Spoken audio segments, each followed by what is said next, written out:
you and I, we are powerful. Our decision will decide who will and who will not be heading to Putrajaya this coming election. We are the kingmakers. We are the third force. Who are we? Now, these were the words of Anas Zubedy, who is principal consultant and founder of Zubedy Malaysia's Nuan Berhad, in your recent blog. Correct. Yeah. How do you come up with this term, third force? Well, the third force actually came out just after the GE12, because at that point of time many were talking about two-party system, and we have Barisan and Pakatan on the other side. So I presume they are the first and second force? Whichever, because I'm sure Barisan will say they are the first force and Pakatan will say they are the first force, and vice versa. But what happened was, at that particular moment, I felt that there's a need, because there are two groups of people now fighting for power. We actually essentially lost what you call an opposition party, because now what we have is two groups of people wanting to go into power. When that happened, I felt that we need to have a third group of people, third group of Malaysians who become critical on both sides. It wasn't my word. There are others who are using about the word third force, but because I'm one of those who made a bit more noise during that time, so I guess people thought, I was the third force, but I think there are many others who did even beforehand. Yeah. They make up about 30 to 40% of total voter count. The thing is, how did you arrive at this figure? This is what we read in the internet. A few people are saying that it's 30 to 40% of people belonging to this third force, or rather, we say a non-partisan or undecided voters. Whether it is 10 or 20, 30, I think, fence-sitters. I think that will be difficult to find out, but. Many are saying that there are about 30 to 40% of them. So what do they want, this third force? I do not know whether I can speak on behalf of the third force in that way, but I would say that if, let's say, we look at non-partisans, we talk about people who are undecided, those who are neither Pakatan or Barisan, what we want would likely be, we want less bickering, less politicking, we want more work to be done, focus on the economy, focus on cutting down corruption. These are the areas that we want to look into. You have to know that I think the non-partisan Malaysians have been the group of people, the last many elections, who decide whether Barisan has two-third majority or Barisan have less than two-third majority. I think the last time they have decided to give Barisan less than two-third majority. Yeah. So this is what they want. Are they getting what they want? It is a double-edged knife in the sense, a sword in the sense. Who's giving more force? First force or second force? I would say what had happened since the last 4 or 5 years really 2008 is really good, where Barisan actually have to wake up, and wake up call, and you can see Najib's administration has done a lot. They tried to do a lot the last 4 years. A lot of changes has taken place and all that. At the same time, the opposition has a chance to run a few states, and I think that's really good for them to know the realities of running a state. And on the other hand, the bad side is, of course, politicking becomes so big in Malaysia. Everything is now politics, whether this particular brand of bread and that particular brand of PR or Pakatan. We are going to. But that's good, right? I mean, we're becoming more politically mature. I don't think I'll be very cautionary, very cautious about saying that we become politically more matured.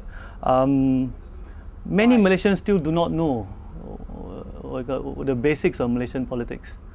We have done some research among young Malaysians.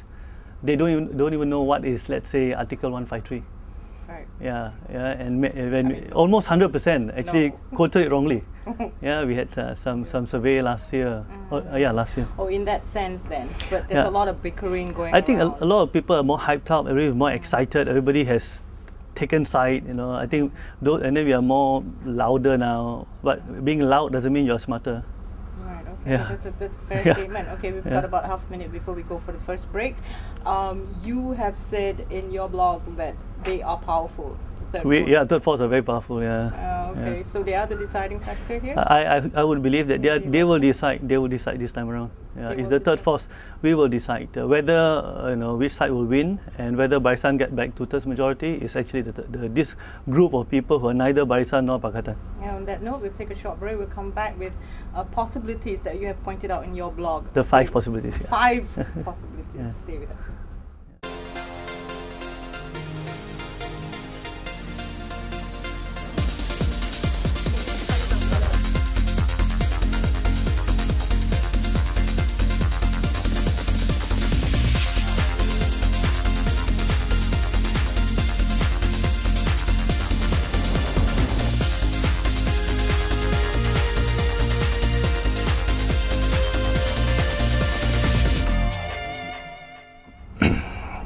we are back with the third course. We've been talking to Anas Zubedy, who is Principal Consultant and Founder of Zubedy Malaysia's Berhad, your company, which is actually just around the corner. Now, Anas, we were talking about the 5 possibilities that you have put up in your blog.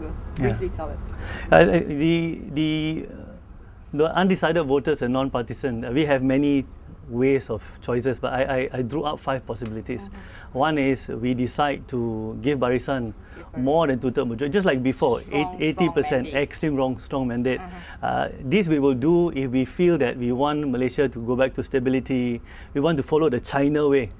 In China, if the government want to do something, they just do it. Whereas in India, they debate and debate and debate and debate. 5 years later, things are not moving. So maybe if the non-partisan and undecided voters feel I have enough of these uncertainties, I want to have next 5 years of stability, they probably go that way. But of course, they will still demand for no more corruption, all those things. Yeah. Second possibility, if you are given the strong mandate. Correct. It could be the other way. They say, okay, why don't we totally move towards Pakatan Rakyat, give them a chance to prove their buku jingga.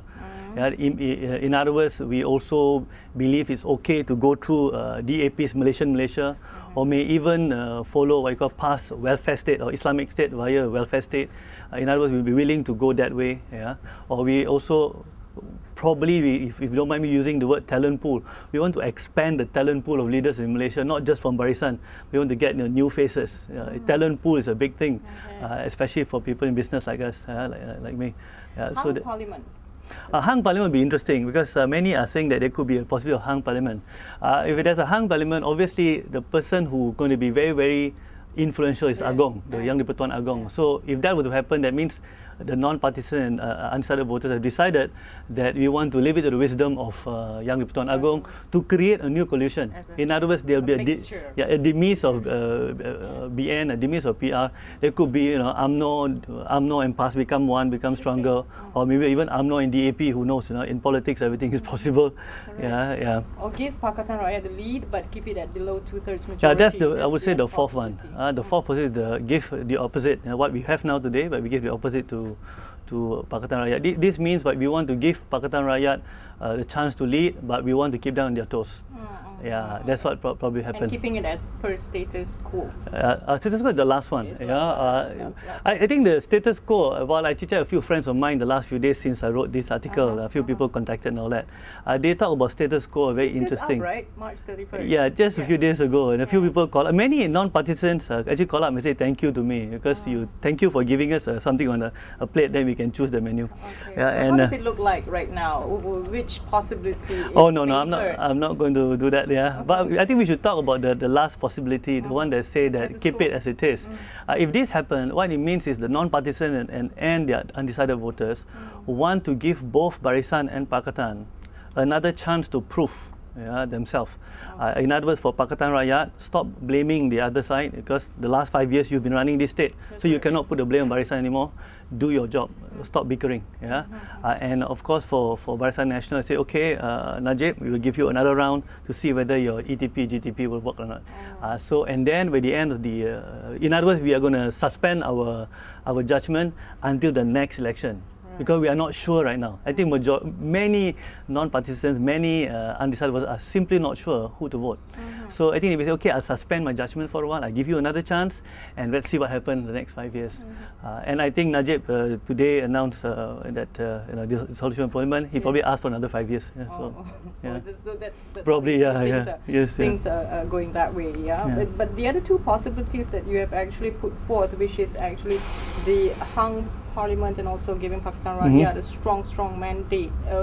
Do we see a lot of, it poses high risks, don't you think, in terms of stability? I think if let's say the non-partisan and the undecided voters decide to do that, in other words, they are willing to take the risk. So in other words, even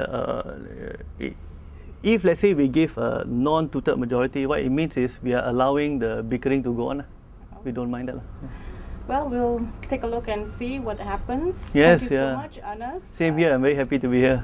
Thanks, Anas Zubedy, who is a blogger and also a consultant, principal consultant and founder of Zubedy, his company. I'm Anna. Thank you so much for your time. Bye-bye.